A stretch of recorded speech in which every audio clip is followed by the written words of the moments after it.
उद्धव ठाकरे यांनी उपमुख्यमंत्री देवेंद्र फडणवीस यांना एक थेट आव्हान आणि इशारा दिलेला आहे। एकतर तू राहशील नाहीतर मी राहीन असं म्हणत उद्धव ठाकरे यांनी फडणवीसांवरती निशाणा साधलाय। आणि याच सगळ्या विषयावरती चंद्रशेखर बावनकुळे यांची सुद्धा प्रतिक्रिया आलेली आहे, आपण बघूयात। बोलले की माझ्याजवळ ख्रिश्चन आणि मुस्लिम मत आहे। उद्धव ठाकरे म्हणतात माझ्याजवळ ख्रिश्चन आणि मुस्लिम मत आहे, या मताच्या भरोश्यावर मी फडणवीसांना पाहून घेईल, तू राहशील ना तर मी राहील। आता बघा, हिंदू हृदय सम्राट बाळासाहेब ठाकरेजी यांनी हे जी भाषा ऐकली असेल, त्यांना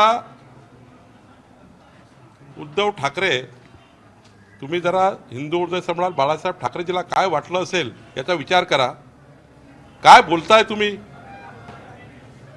तुमच्या उमेदवाराच्या, तुमच्या निवडून आलेल्या खासदाराच्या मिरवणुकीमध्ये पाकिस्तानचे झेंडे फडकतायत।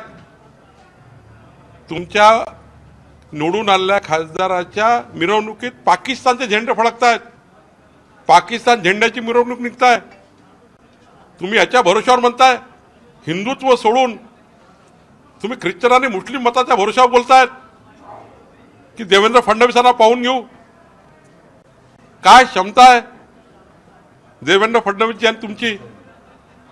या राज्याला मागचे 5 वर्ष विकासाकडे नेणारं नेतृत्व देवेंद्रजी आहे, या राज्याला विजन देणारं नेतृत्व आहे।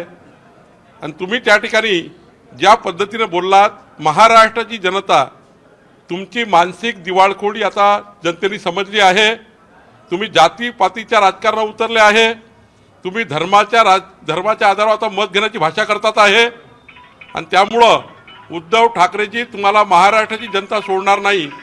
एकदा महाराष्ट्राच्या राजकारणातनं तुम्हाला त्या ठिकाणी जनता कमी केल्याशिवाय राहणार नाही, असा त्या ठिकाणी तुम्हाला जनता सबक शिकवेल। तुम्ही ज्या स्तराला उतरल्यात, जर तशी भाषा करताय, पाहून घ्यायची भाषा करताय, अंगावर जाण्याची भाषा करताय, जनता तुम्हाला मताच्या रूपाने झोडपल्याशिवाय राहणार नाही, एवढंच या ठिकाणी मला सांगायचं आहे। एबीपी माझा, उघडा डोळे बघा नीट।